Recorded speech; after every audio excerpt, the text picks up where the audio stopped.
bienvenue. Aujourd'hui, on va décortiquer une idée aussi simple que radicale. Et si on pouvait, à titre individuel, dire stop à l'État? C'est ça, le concept de la sécession individuelle. Et on va explorer ça en se basant sur les écrits de Stéphane Gers. Accrochez-vous parce que ça risque de bousculer pas mal de certitudes. Tout part de cette question en fait. Une question toute simple, mais en même temps assez déconcertante. L'idée qu'on pourrait juste choisir de ne plus participer, de se retirer du jeu. C'est cette proposition un peu folle qu'on va examiner ensemble. Alors, voilà notre feuille de route. D'abord, on va définir ce fameux droit de dire non.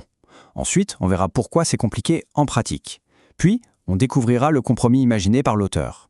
Et pour finir, on essaiera d'imaginer à quoi ressemblerait cette nouvelle société. Allez, première étape, de quoi parle-t-on exactement? Que se cache-t-il derrière cette expression, la sécession individuelle, dans la pensée de l'auteur? Et là, attention, c'est un point super important, on ne parle pas de la Corse ou de la Catalogne qui voudraient leur indépendance. Non. Ici, l'idée, c'est la souveraineté de l'individu. C'est le droit pour une personne de dire « Désolé, mais je ne reconnais que les règles que j'ai personnellement et volontairement acceptées ». Donc il faut bien comprendre que ce n'est pas du tout un appel à l'anarchie au chacun pour soi généralisé, c'est plutôt une réaffirmation d'un principe de base, la liberté personnelle et le respect des engagements qu'on a pris volontairement. Le mot-clé dans tout ça, c'est vraiment le consentement. On pourrait croire que cette idée est toute récente, mais en fait, pas du tout. Elle a des racines assez profondes. Déjà au XIXe siècle, le philosophe Herbert Spencer posait les bases de ce qu'il appelait le droit de se mettre volontairement hors la loi. Pour lui, c'était juste la suite logique du principe de liberté.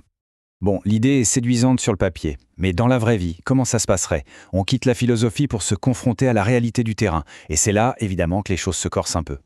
Le tout premier obstacle, il est géographique, et il est de taille. Où est-ce qu'on irait? L'auteur le dit très rarement.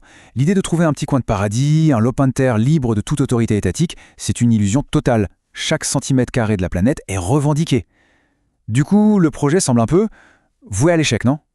Et voilà la question à 1 million, c'est le paradoxe. Comment on fait pour être hors système tout en roulant sur les routes construites par le système, en utilisant les réseaux, l'eau, l'électricité? C'est à ce problème très concret que l'auteur va tenter d'apporter une réponse. Alors, face à ce dilemme, quelle est la solution? C'est ici que l'auteur présente son idée maîtresse. Un compromis, un plan en 2 étapes qu'il voit comme étant à la fois pragmatique et réalisable. Regardons ce mécanisme d'un peu plus près. D'un côté, on se met out, on refuse les lois, les impôts sur le revenu, etc. Mais la contrepartie, c'est qu'on renonce à tous les services publics. Plus de police, plus de justice, plus d'écoles publiques. De l'autre côté, on reste un peu in, on continue de payer la TVA sur tout ce qu'on achète. Cette TVA, elle devient une sorte de droit d'usage pour les infrastructures collectives, comme les routes. C'est vraiment une tentative de trouver un équilibre entre être libre et vivre dans le monde réel. Et l'auteur pousse la réflexion encore plus loin. Il imagine des ajustements. Par exemple, au lieu de tout refuser en bloc, pourquoi ne pas pouvoir acheter certains services publics à la carte? Besoin de la police pour une intervention, on paye pour cette intervention. Il suggère aussi que les échanges entre ces individus libres se feraient plus naturellement avec des monnaies alternatives en dehors du système bancaire classique. Ok, mais imaginons que ce plan soit mis en place. Si on pousse le raisonnement jusqu'au bout, à quoi est-ce que ça ressemblerait? Une société où on aurait ce choix?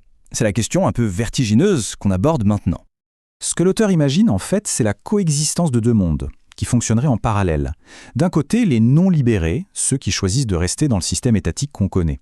Et de l'autre, les libérés, une nouvelle communauté qui serait obligée de réinventer ses propres solutions pour la sécurité, l'assurance, la justice. Et la logique derrière ça, elle est assez simple. Comment vendre une maison sans passer par un notaire d'État? Comment régler un conflit commercial sans aller au tribunal? Tous ces défis du quotidien pousseraient tout naturellement les libérés à créer leurs propres institutions, à commercer entre eux. Et c'est comme ça, petit à petit, que naîtrait un écosystème social et économique complètement autonome. Évidemment, l'auteur n'est pas naïf. Il sait très bien que l'État en place ne verrait pas du tout cette proposition d'un bon œil. Pourquoi? Parce que si le modèle fonctionne et séduit de plus en plus de monde, il pourrait mener à terme à la propre disparition de l'État. Le pouvoir n'a jamais intérêt à faciliter sa propre remise en question. Et l'analyse se termine sur cette question qui est un véritable défi lancé à la pensée. En présentant son plan comme un choix pacifique, basé sur le volontariat et la recherche d'un équilibre, l'auteur demande « Au nom de quoi, moralement, pourrait-on refuser ça ?» C'est une question ouverte qui nous laisse face à nos propres réflexions sur ce que signifie vraiment la liberté et le contrat social.